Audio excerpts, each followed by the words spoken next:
Hello everybody. Let me just turn this camera around so you can see me. Hello. I'm on my phone this time instead of my computer, so I'm not really sure as far as, what's the word, comments and stuff go. It's good to see all of you out there. Technical difficulties here. There we go. My hair is crazy. Look at that. Okay, well, let's see. It's a good thing I have this handy dandy rubber band right here. So let me figure out what's going on with the comments, how to interact with those of you who might want a reading.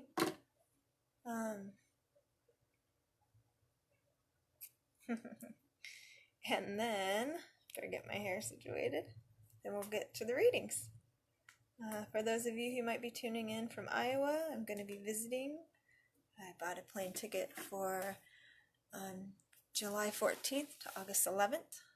Looks like there's a little comment here, but I'm not seeing anybody's comments. Comments will appear there. Okay, so it looks like there just isn't anybody tuned in right now, which is fine. And while I'm doing this on my phone, I think I could probably check in on my laptop. So, like I was doing before, the opposite way, just helps me learn a little bit more about what's going on with each device. So, getting familiar with the format, the different information that's available to me on my laptop versus my phone. So this way, I don't have to carry my big bulky laptop if I don't have to. See how the experience is different for me and for you. So, well, since nobody's here yet, and I guess this video can be viewed later, I guess I can just tell you what's going on with me right now. Let's see. I am been wearing a Fitbit lately, and that's been really fun. Learning to track my heart rate and my sleep cycles has been interesting data. Let's see. I want to find something to make this angle a little nicer.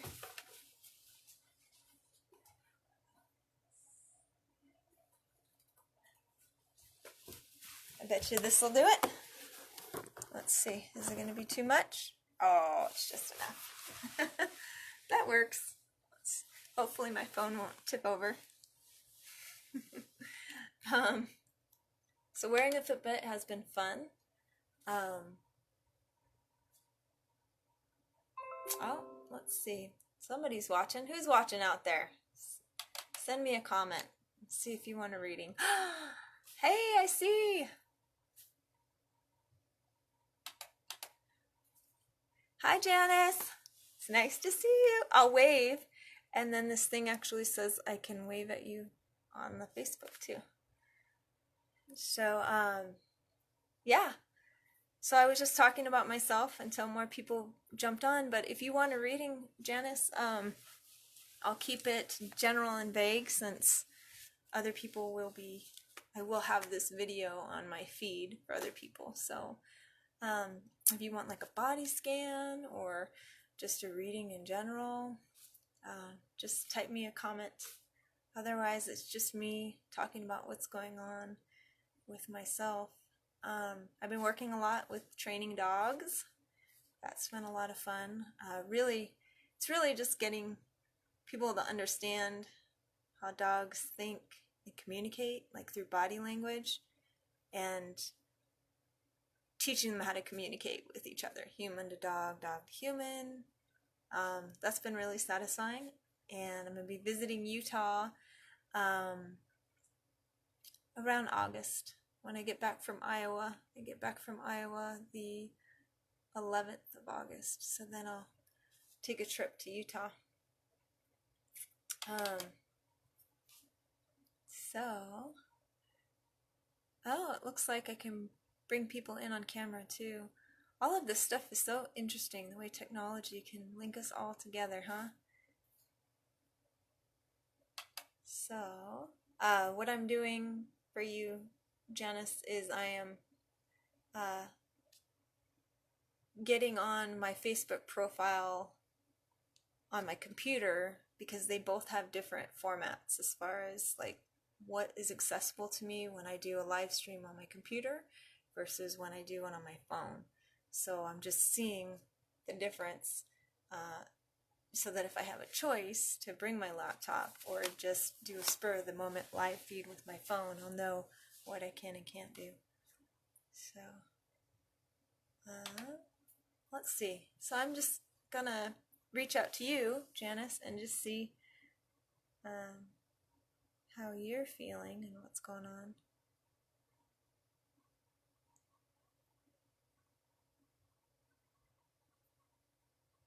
I know you work at a school, and that's kind of crazy right now.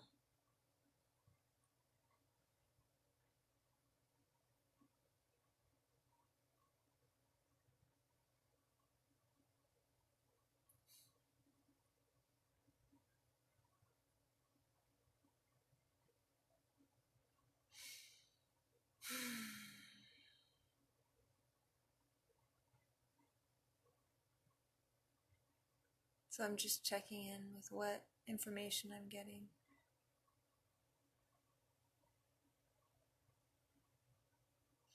My head is a little hurty. I'm wondering if you have a headache. Like right here. Sharp headache.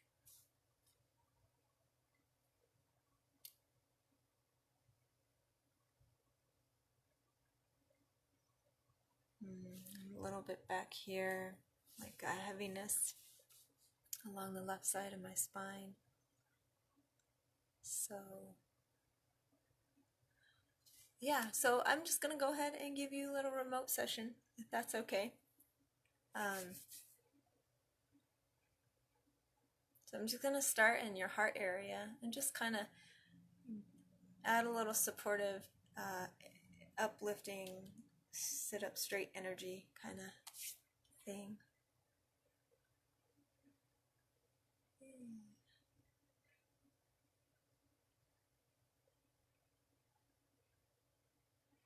So just breathe as this is happening. Good deep breath. There you go. So imagine my hands on your shoulder blades and all in that area, all along your spine, and then on the front of your collarbones where I like to work right here. Just right there, and then one on the back. Just imagine my hands there. There you go. Nice deep breaths. What can't be cured with a deep breath, right? Aside from like inhalation poisoning. But deep breaths are always our friend. Deep, slow breaths. Get that nervous system to calm down. I bet you it's absolutely gorgeous in Utah right now. It's hot here. It's like 103 today. And it's going to get hotter. It started so early. There we go. Okay, so now I'm going to work with the arms. Just imagining my hands at the base of each of your palms, at the base of my palms at your palms, and just creating some movement of flow through there. Tai Chi is really good for starting to feel like an imagined movement of energy in your body. It all starts with the imagination. The imagination is our body's helper. Like we can really imagine being stressed, right? And our thoughts create that stress for us because we imagine what it would be like if such and such happened. But we can do that the same way. Like, oh, what if I imagined that I could lay on my bed and be supported, or, oh, my back is tired. It really wants me to lay horizontally. Well, what would that feel like if I did that? You know, we can use our imaginations that way, but you already know that. All right, so the arms are good. Now we're just working in these creases right here, creases of your arms. Just creating this nice open movement, like this circle that goes around the back of your rib cage to the front, just like this flow, like that. There we go. And then once that flow is done, we're going to do the opposite way, but more along your spine. So more like here, going at the bottom of your rib cage, coming out the back of your neck, and just doing a cycle this way. Just opening all of that up and out. And again, those deep breaths are really important. Move those lungs around.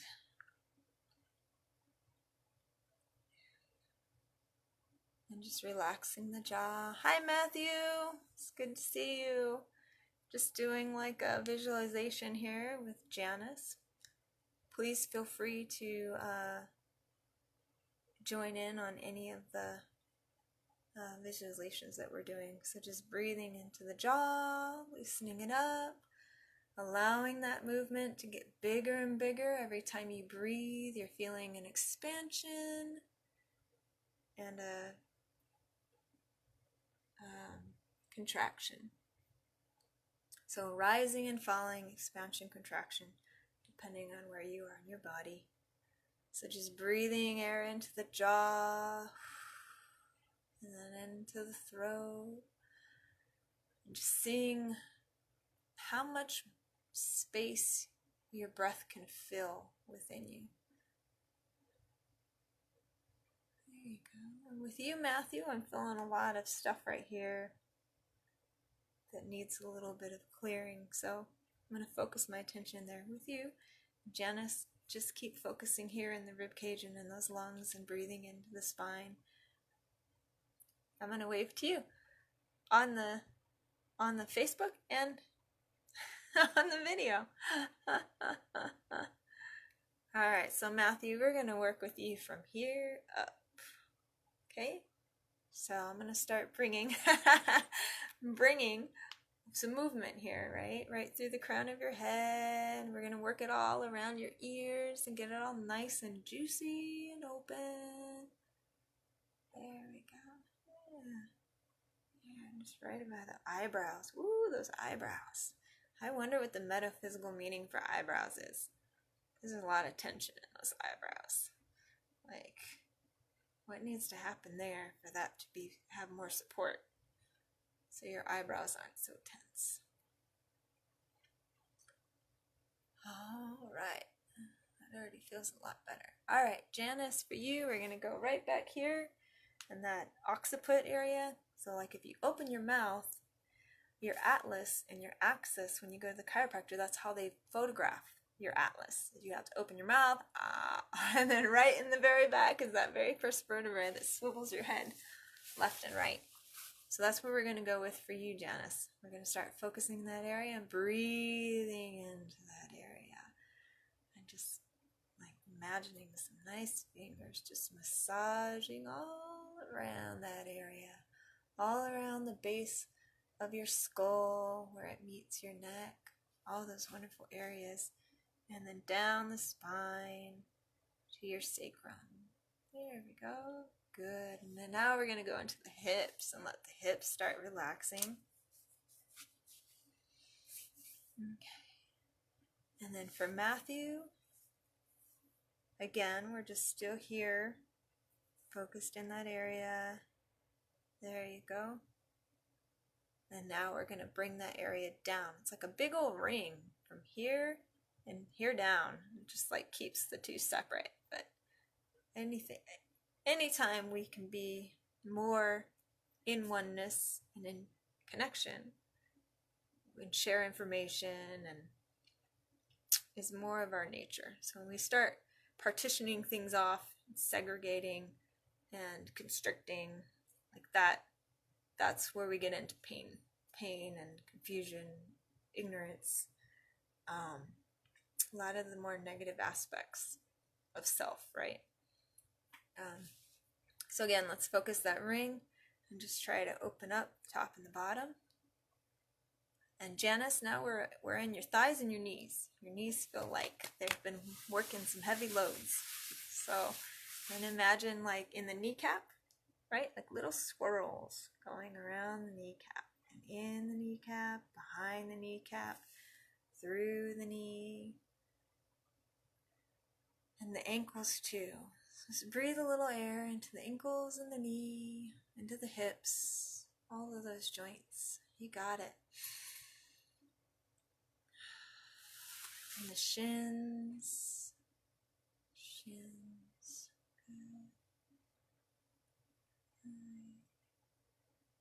Good. There you go. Good. Now just the back of your back and your lungs, kind of in this area right here. I'm just gonna I knew that was gonna happen. We're gonna provide a little support for you, Janice, right there. So breathe into that area. This is a much better configuration like that. Yeah, that feels good. Like the bottom of that rib cage releasing. That feels very good. You're doing great. Good. So Matthew, stay on board. Janice is almost done here, but you require a little bit more focus. So good. So I'm just finishing here with Janice's remote body session. Good. So now we're going to bring and let the lungs kind of expand out all through here. And now we're going to go to those wonderful deltoids, right? They get tight. They get tight like that. So what I'm going to have you do, Janice, is to just bring your arm out and just rotate it. You just want to get movement, just some movement right here. Just breath and movement into this area, right? So we're letting our breath kind of soften and turn our nervous system down, right? Because our nervous system, we got rest and digest or fight or flight. So when we breathe those deep breaths, we're switching down, downshifting into rest and digest. And as you turn the muscle, you're kind of saying like, right in here, please. This place is tight. It still thinks we're on guard. So we're going to breathe and turn those muscle fibers off into that. Oh, okay. All is well. Clear, all clear signal. Okay. So breathe and move. You're doing great. And then now, Janice, finally, we're going to breathe and we're just going to rotate the shoulders back. And we're going to feel all the muscles. We should feel a couple different muscle groups moving, right? Because if we're just doing this, we're only going to feel our shoulders. We want to feel fibers in our pec moving, fibers in our trap moving, fibers in along our ribs moving. We want to feel fibers in the upper arm moving.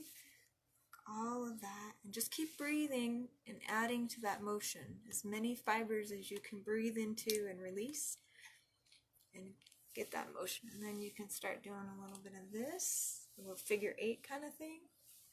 Forward, forward, forward, forward, backwards, backwards. It can be like moonwalking. Do a little moonwalk.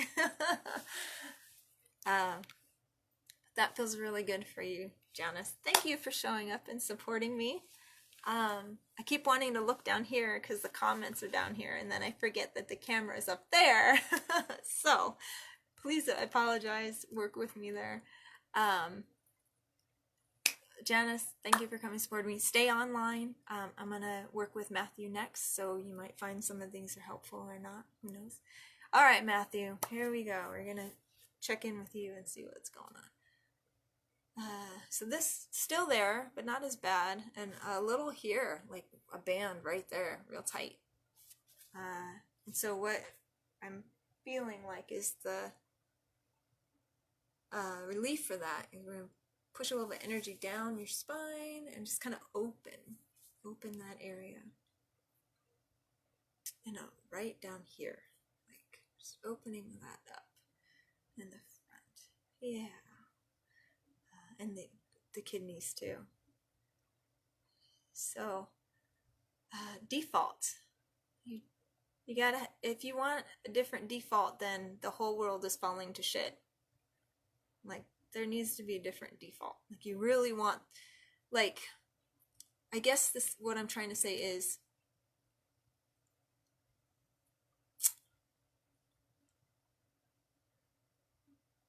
what would be wrong with the world if it was good? It's like you feel safer when the world is like a piece of shit. Like, the world is just shitty and I feel safe.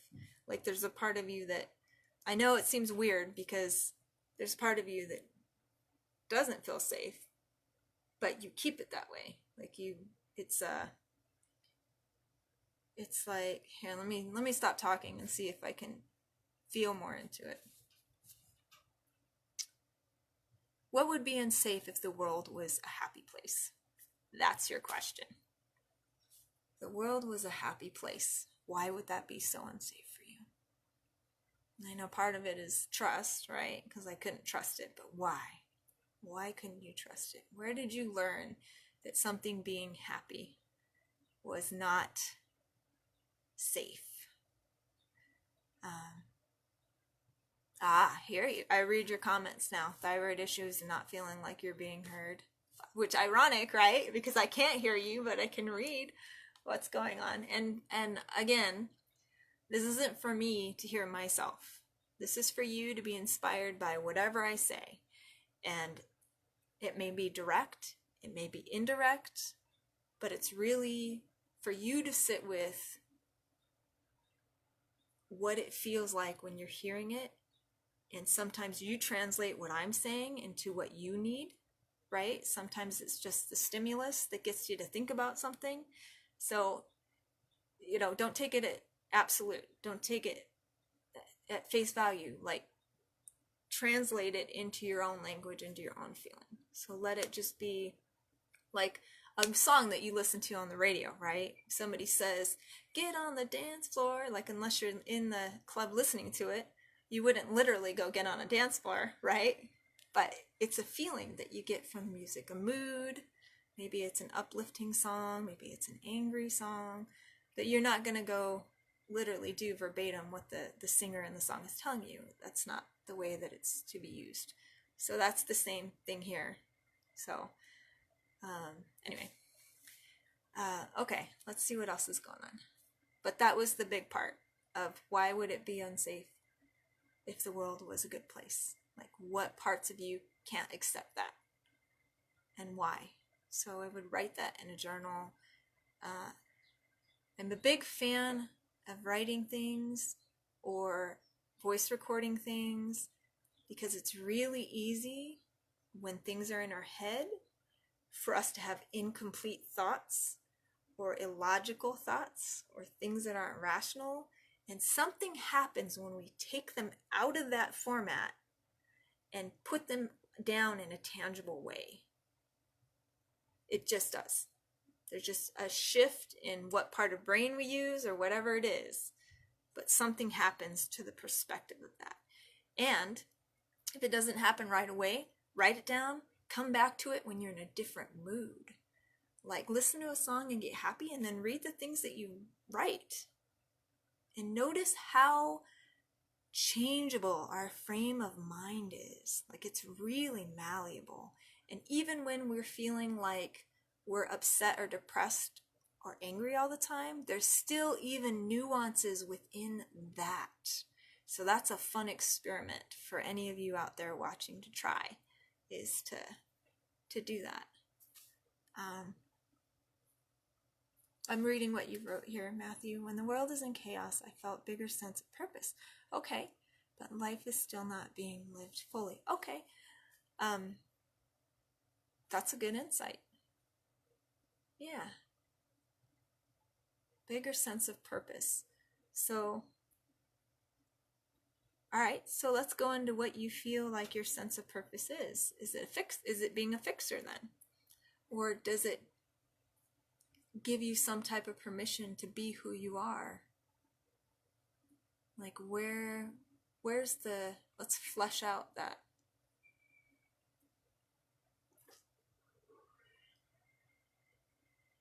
So I'm just checking in with you. I'm connecting and seeing what's there.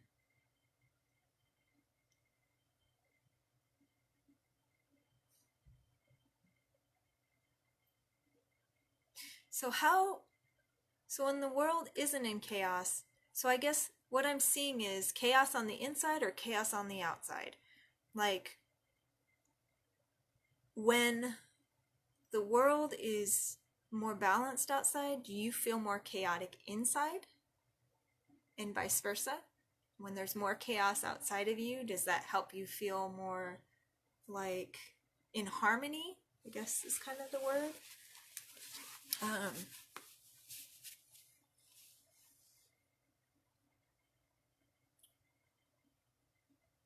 So just connecting with that.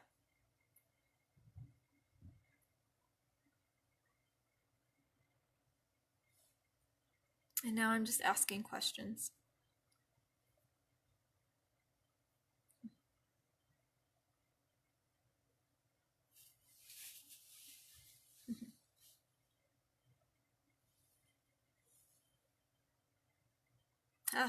Yeah, I recently learned about chaos. Let me write that down. Or let me tell you what I wrote down about chaos. Let's see. The chaos is inside me. So there you go. Yeah, but what we learn in spiritual practices, right? Everything that's inside us gets reflected outside of us, right? So if you're even seeing something as chaos, it's because there's already an amount of chaos that's inside of you to resonate with that. Does that make sense? It's like I can't see a spoon unless I'm also thinking about a spoon. Does that make sense? Like I wouldn't be able to identify that as a spoon as if I didn't already have a mental picture in my head of what a spoon was. And so that's kind of what we're relating to here with chaos. Like if you're seeing chaos outside of you, it's because there's already a part of you that's focused on what chaos is. So breaking away from normality.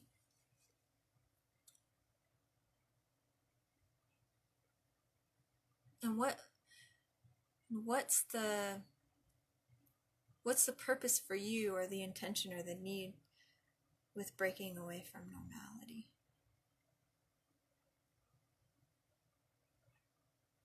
Like, because normal is really whatever we define it as. So how do you define normality, and how are you relating to it that you need to break away from it? Because that's really our life, right? What's our definition, and how do we interact with that definition? Right? What's my attitude about dogs? How do I interact with them? If I like dogs, then every interaction is very pleasant. And I might pet one, or I might produce a lot of oxytocin in my body as I'm petting one. My heart rate might go down. I might get a smile on my face. I might, put my voice up high. But if I'm afraid of dogs, my interaction is going to be very different, right? I'm going to produce a lot of adrenaline. I'm going to get rigid. I'm going to get in my fight or flight response. I'm going to think that they're going to bite me. Like, it's, again, how are you defining things? And how do you relate to those things? How do you interact with those things that you define?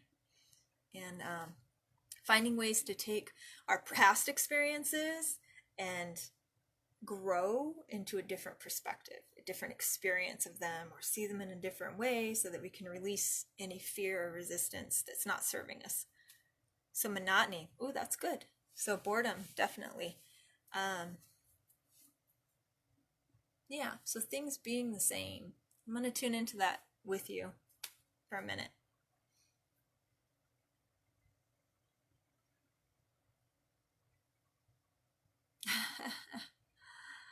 Well, things usually, if they were the same and you were happy all the time, it might be a different experience, right? It might be a little bit more easy to accept or experience, or time might pass a little bit faster when you're having fun. So we're going to assume the monotony that you're feeling is not a good monotony. I mean, monotony in itself, the word defined, is a negative connotation, right? For me. I don't know, maybe it's not. That's what's great about words, isn't it? Because words give us this spectrum of how much goes into each word. Like you have boredom versus monotony. Man, I wish I had a thesaurus right now. But that's really fun too, to see all the different levels, the intermediaries, and the ways that different beliefs mix, right? Because boredom might have a flavor of being by yourself, or being like, boredom for me has an element of time standing still, or time being really drawn out, whereas monotony is more like a repetitiveness, an active of doing things that's the same over and over again. So there's different components that are brought together or included depending on the word you choose. So anyways, that's enough about that. So let's go back to the monotony that I was saying about doing a repetitive motion over and over and over again. What can you identify that you do like that? And you may not be able to get at it that directly. You might have to do a degree of separation to say, what in the world do you see that's monotonous, that you don't like? And then let's bring it in closer to what internally that's triggering. Does that make sense to you? So I'm just gonna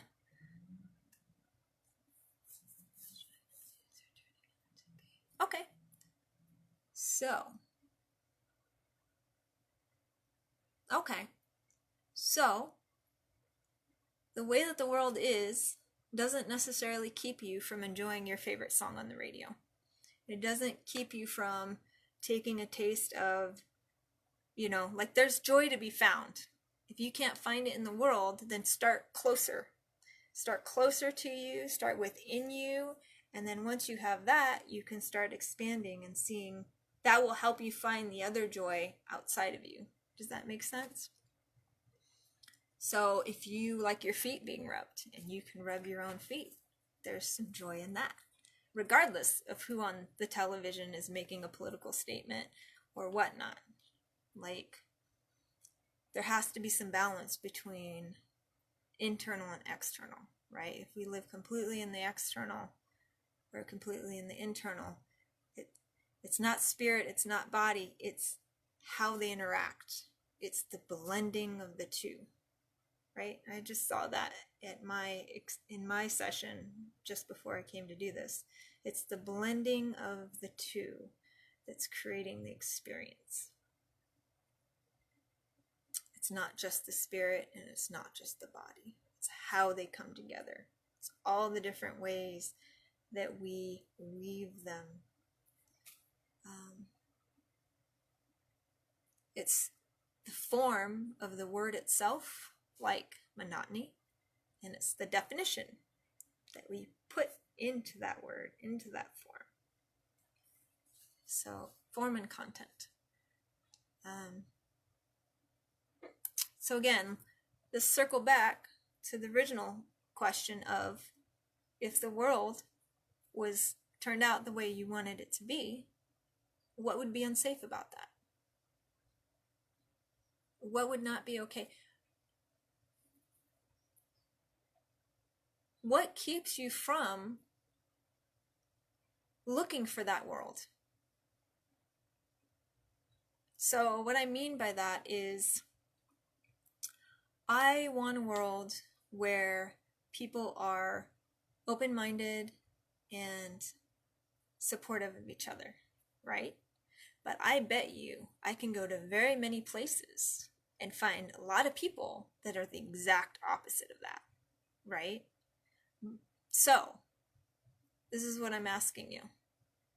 What keeps you from looking for people that are like-minded? So, in my example would be like-minded. So I'm looking, there are people out there that are supportive, and right, so it starts with me saying I want, in my experience, to be supportive and this and this and this, and then I start looking for that in the world. And then, hey, I meet one person and I meet another person, and they may not be supportive in the exact way or in the same way. Like together they may individually be supportive in different ways. So I guess what keeps you from looking for the way you want things to be in the world now? Right? There's so many people and attitudes and beliefs and things like that out there that saying, well, none of it looks like it, so I'm just not even going to look, versus, okay, I see, this is what I'm looking for, this is what I'm going to focus on, and this is what I'm going to try to find. Like, wait for it to come to you. Let me see if that requires any other explanation.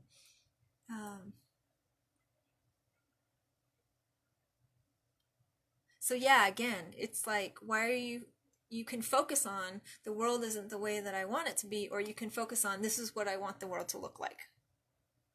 And then you look for that part. And you recognize that it may find you some time to find your niche, but if you're focused on this is how I want the world to be, then that's where you're going to be led to go. Right? If I just say, the city doesn't have a campground, it's just a lack of a campground in this city, then what am I focused on, right? The lack of the campground. I'm focused on not seeing any campgrounds in the city, right? But if I just say, there's not a campground here, but what I really want is a campground, then I can take my focus away from the city and say, well, where would I find a campground? I'm going to look around, campground. No, none there, campground. Does that make sense? So that's kind of what that part of it is.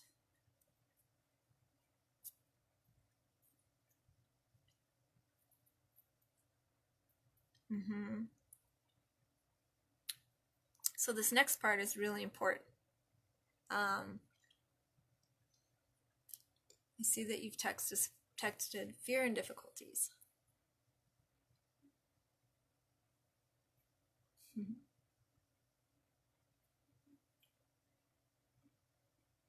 At some point, there's got to be a conversation with you and yourself to recognize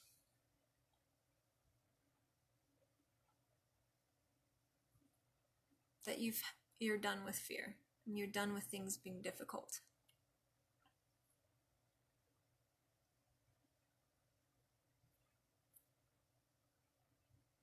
They are difficult and things have been fearful.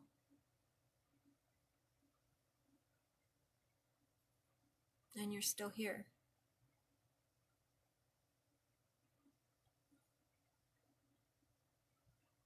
Like, what do you want to do with that? How do you want to change it? Okay, so I'm going to tell you my story in parallel and see if anything translates over to you in that, right? So when I had fibromyalgia, I was in pain all of the time. And my biggest fear was pain. I thought if my pain gets any worse, or sometimes it's less at like a 3, but I didn't want it to be an 8, right? And so it was this constant game of always being in pain, but how much pain? How much pain? How much pain? How much pain could I tolerate, And finally I realized, like, I'm so afraid of being in pain, but I'm good at being in pain. I have been in pain every day for 15 years. I know how to be in pain. Like, I don't have to be afraid of being in the pain. Does that make sense? That's kind of what I'm trying to tell you with the fear and the difficulties. Like, at some point, there's an ownership of saying, I'm already experiencing what I'm most afraid of. Like, I'm already experiencing that. Now what do I do? And I was still, it just clicked in my head. Like, I'm already experiencing my worst fear. Like there's nowhere else to go but up at this point. I can sit here and look at it and observe it and say, okay. It's like realizing that you're already swimming or drowning. I don't know. Anyways. But I hope that helps with you, that description of just being like, oh, I'm already experiencing my worst fear, my worst difficulty. And I had strategies for making that as comfortable as I could. Right? And then when I felt better, I didn't have to use as many strategies.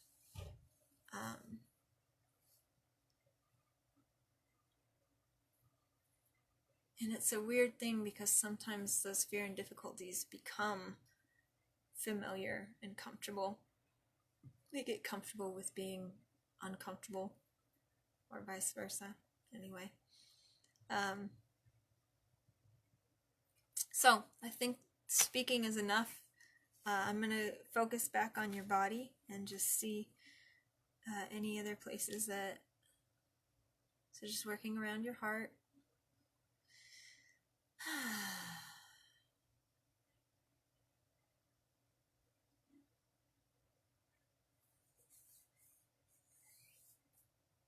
The mind is the most powerful thing, the most powerful receiver of our experience. And it will color your experience however you want it to be.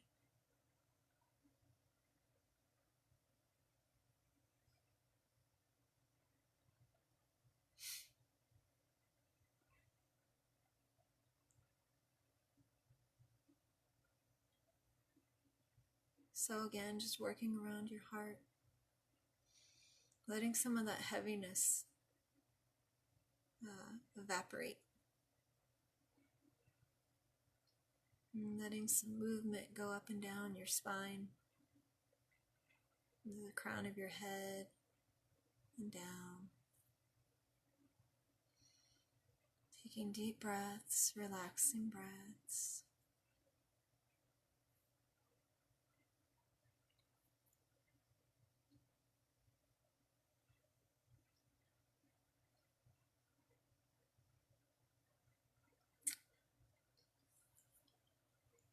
Sometimes our brain gets really linear with a process, and it says this has to happen and then this is going to happen, and it extrapolates. It says, well, I'm going to be here next week and I'm going to be here next week. But a lot of the times energy is circular, right? So you may have been getting better like from here to here, but then that comes back around and you learn a different facet, a deeper understanding of that same initial surface layer of betterment, right? So there's always depths to everything that we experience, and we start at the surface and sometimes we go deeper. So the universe is not as linear as our mind is. So when it seems like things are getting better and then it backfires, you're just learning something different, a different perspective of that same situation, right?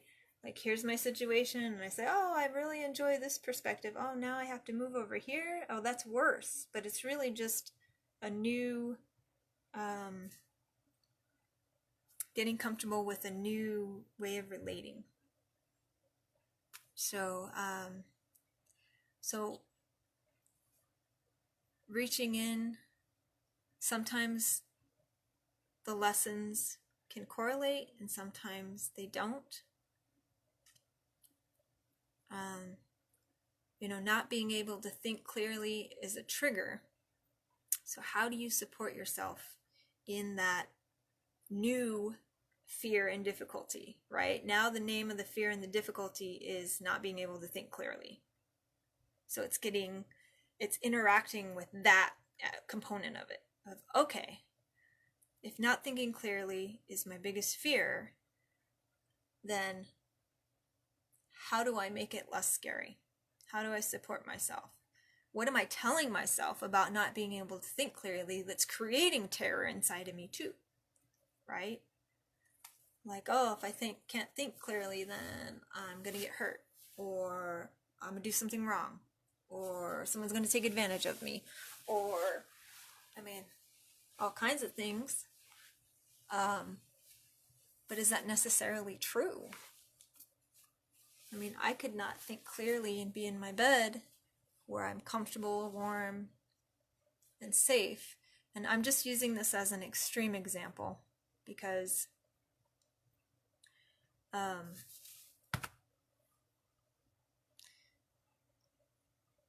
just starting at that example because it's so extreme. But I could also be laying in my bed having a nightmare, thinking that everything is not safe. Let me see if I can explain that a little bit better.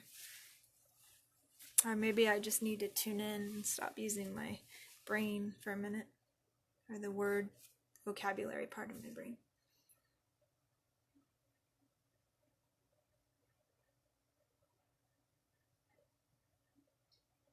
To make the best decisions. So make all the decisions. Experiment with the decisions you make. Because the feedback, you can trust yourself with the feedback to say, I don't think I really liked how that felt when I tried that this time. Let me try changing this component and see what happens. So don't make if you make your decisions right or wrong, you're limiting your options. You're saying there's only one right way and all these other ones are failures, versus, oh, I have all these options, and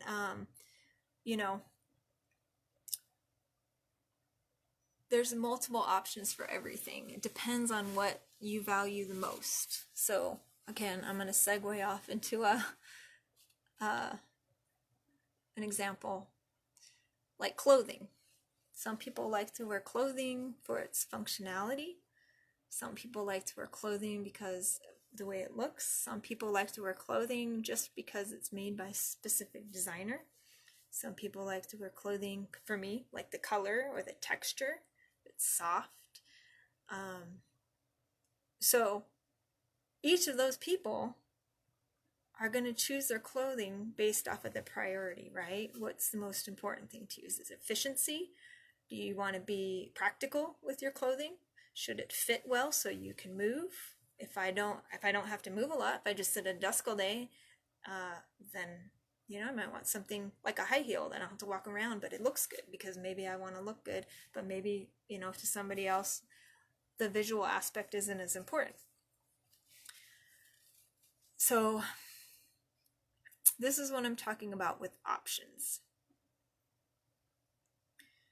As soon as you've decided, like, only practical clothes are of value to me, then you limit the experience of having something soft or a bright color, or feeling what it's like for somebody to say, wow, you look good in that. That's a good color on you, or that's a good pattern, or I know that didn't come off quite as well either, my example.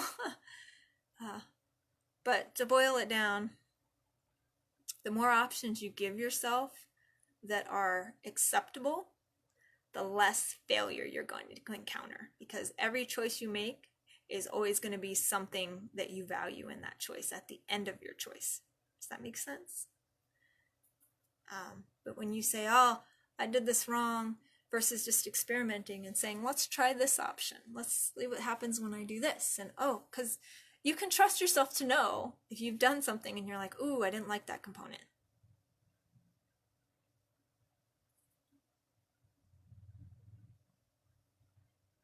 So the big decisions start with the little decisions. It's all about trusting yourself. It's trusting how you react when an experience doesn't turn out the way you wanted. Do you punish yourself? Do you kick yourself? Do you let yourself get really depressed and think horrible, horrible things about yourself and other people? Like, what do you do when things don't turn out the way you want them to? Where do you put your energy and focus? Or do you put it into finding, oh, I didn't like this part of it, but I did like this part of it. You know, some people put themselves all into the positive, which can be out of balance too, and say, oh yeah, these parts were bad, but I really like these positive parts, and they stay with that, right? And then some people stay stuck in the bad parts and hardly acknowledge the positive, but really somewhere in the middle can give you a good perspective of both and teach you what to look for and what to let go of.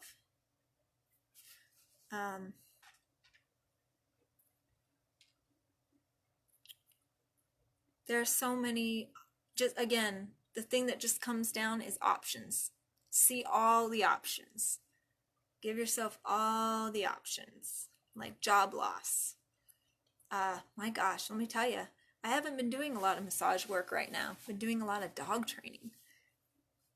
Was that an option when you have a license in massage, when I spent all that time? But it's something that I love to do, and it's really been enjoyable. But I haven't limited myself to say, well, I spent all this time getting a massage license and I'm good at it and I really need to focus on that, and why aren't there more clients coming here? But I can open myself up to say it's still something I enjoy doing. Can I do any job if I really enjoy it and it feels good and satisfying and I feel fulfilled after I've done that job?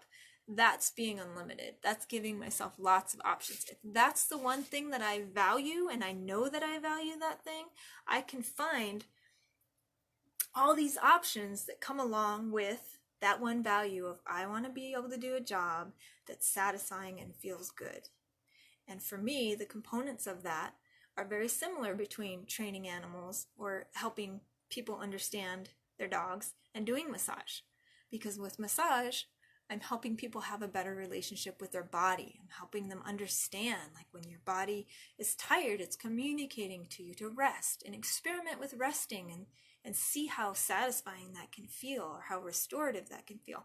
So I'm bringing those two mentalities together. It's very similar with the dogs, right? Like when I'm working with them and their dogs, it's saying, well, this body language for your dog, he's tense. See, right now he's not in a place to hear you.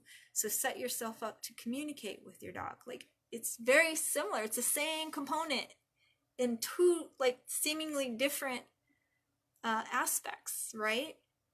So become more like, if you can become more focused in on what you value and why, and just stay on that instead of the details of what your job needs to look like or what it needs to be, you'll have more options that way. So the feeling, how you want to feel when you go to work, when you come home from work, how you want to feel in a relationship, versus it should be with animals, I need to be doing maintenance, so it has to be in a zoo, or, you know, I want a girl that's this height, or, you know, she needs to be open. Because I can say, I want somebody that can communicate and can talk about their feelings, but what I really want to do is just to feel safe about expressing. I want to feel safe to express what I need. And if they don't want to communicate as much, that's okay. So it's getting more clear with what is specific for you and why it's that way. I hope that helps. And that's a lot more of detail, but there's a lot of stuff that you've heard today so far. Matthew, I hope you're writing it down. It's a lot to absorb. But I think that's about all that I think it's full. I think we're full right now. So thank you for getting online and supporting me. And stay tuned, because I'll be trying to do this more often. And many blessings for all of those of you out there that will watch this after the fact. So I'm going to wave. Bye. And Matthew, you are loved. But that comes from the inside too. So take care of yourself. Take good care of yourself. And try not to judge the world too harshly, because judgment is never going to get you anywhere. It's just going to make you miserable. So anyway, and that's for everybody. Me too. Everything. All right, take care. We'll see you next time.